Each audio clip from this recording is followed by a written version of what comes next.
What's up guys, welcome back to the channel. Now, I'd like to say I've got an exciting day ahead of me, but I really don't. It's going to be an absolute pain in the ass, because what I'm going to do is I'm going to rewrap my BMW I8. Now, if you follow me on Instagram, you'll know the car was originally white. For some strange reason, all my cars are purchased in white. But I've wrapped the car in rose chrome gold, as you can see, which is my favourite colour for a wrap. Now, a few weeks ago, I had a wee bit of an accident with a car. The car in front of me on the motorway went over a piece of wood or a sticker or something. I don't know exactly what it was. But basically, it went over something, kicked up into the air and smacked me in the bonnet. And I left a little dent, which has been repaired obviously.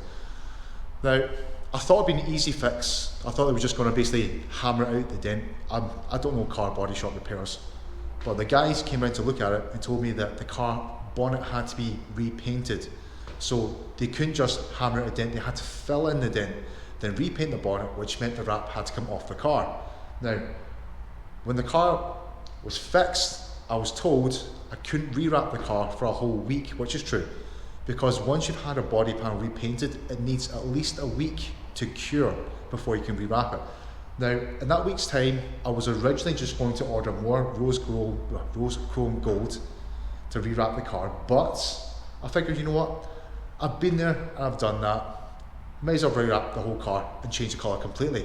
So, I'm going to run you through the whole process, start to finish, of me wrapping this car. I would tell you what colour it's going to be, but you're going to see from video clips anyways. Stay tuned to the very end to see the end result.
Okay, day number 3 of the wrap. Yesterday I put in a good few hours. As you can see, I've got most of the car done. This front buttress type thing, doors, side skirts and the front fenders, and I must admit, this colour looks absolutely insane. Though, to be absolutely honest, leaving bits of it in white, is it just me? It's actually look quite good. Right, today I'm not going to finish the car today, even though there's only a few panels to do, but I've got stuff to do at lunchtime, so I'm jumping out for a few hours, so I'll crack on, get as much done as I can, and just let's get to it, I guess.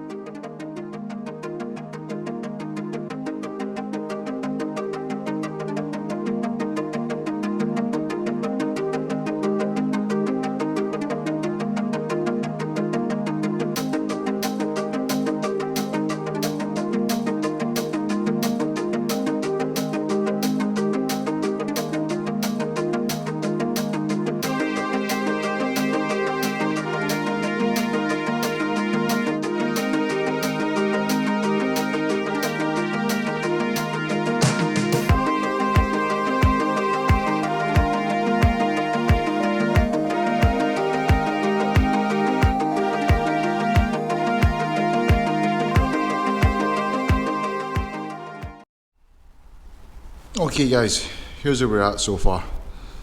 The front quarter, or front corner bumper, you want to call it that. I think it's, yeah, front corner bumper. It turned out to be a lot more difficult than I expected it to be. Basically, this lip really hindered my access to the bottom part of the bumper, but we got it done in one piece. Now, I'm going to move on to some more difficult pieces. Now this one, I'll try to put this off to the very end because it's such a difficult piece. I mean, if you look at this, there's so many different angles that the vinyl is going to go through. I mean, there's a sharp angle up here. I mean, some areas there's going to be excess material, and some areas there's going to be, you know, you have to stretch it in. So this is an absolute nightmare of a piece of wrap now. I've seen lots of i8s wrap before, and what they've all done is they've run two pieces. So they run a piece around this big section here, then they run a separate piece inside here. Now that's what I've done with the rose chrome gold, because chrome, you can't physically stretch it that much without discolouring the film. However, I do know that CK Wraps, he said he managed to get this done in one piece. So I'm going to attempt it. I'm going to attempt the one piece rather than two pieces. The only difficulty is, well, the problem is that you have to make a decision whether you're going to two piece or one piece at the very, very start, because if you decide to do one piece and you realise you can't wrap in here, you have to cut with a knife along the body, and if you cut along the body with a knife, you risk scratching the paint, and you'll never get a straight, really clean cut with a knife freehand. So the only option you have is to put knifeless tape on it, but if you put knifeless tape, you have to do that at the start. So if you're going to try one piece, you can't put the knifeless tape on. Either way, so okay, I'm rambling on. All I'm going to say is this is going to be a really, really tricky part to wrap in one piece, but we're going to give it a go. I'm going to be swearing a lot, but you're not going to hear it anyways. Let's get to this.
Okay guys, 3 days later, and that's the car finally done. Now, this panel, we did manage to get it done in one piece. It wasn't as hard as I expected, to be absolutely honest, but I'm not too sure it's going to stay down or it's going to start to peel back in the next few days. We'll see what happens and we'll deal with that problem if it arises. Rear bumper, I apologise, I didn't manage to catch this on camera obviously, the battery died at that point, and also I didn't manage to capture wrapping this piece, and I'm glad I didn't, to be absolutely honest, because that was a nightmare. You can't fit your hand in there really easily and you can't remove the panel, so well, about five or six attempts to finally get it to sit down, and well, it's what can I say, I mean that, how how sick does that look? That looks fantastic. I'm really happy with the colour choice. It couldn't have turned out any better. Now I have ceramic coated the car, so it's going to look shinier than normal, but to be absolutely honest, it might look better under artificial light than it does under sunlight or daylight. But well, the sun's out, so we'll take the car outside and see how it looks. Okay, that's it in the sunlight, and well, what can I say? How insane does that look? A lot better than I expected. But I must admit, if you turn over to this side where we've not got direct sunlight, it looks kind of just grey. So I'm actually kind of disappointed with that, because we don't get a lot of direct sunlight in Scotland, so the amount of time it's going to look like this is few and far between. So I might change the colour in a couple months time, but so far for the next week, because we've got a heat wave, this is going to look insanity. Oh, now I've not mentioned the colour. It's an Avery Dennison colour. It's called Prismatic Grey, something like that. Yeah, I'll leave it in the description. Yeah, Avery Dennison Gloss Prismatic Grey. However, 3M do the colour exactly the same. They call it Gloss Flip Psychedelic. But how good does that look? Now I don't know if you noticed the smoke. Yeah, we've got a fire going over here. We're just burning some evidence. Well guys, that's all from me. Thanks for watching. Don't forget to hit the like button, subscribe, and leave a comment down below. And if you're in the area, if you want your car wrapped, by all means drop me a message, see what I can do for you. But if you've got a BMW I8, please do not contact me, because I'm not going to wrap another of these cars again. Thanks guys.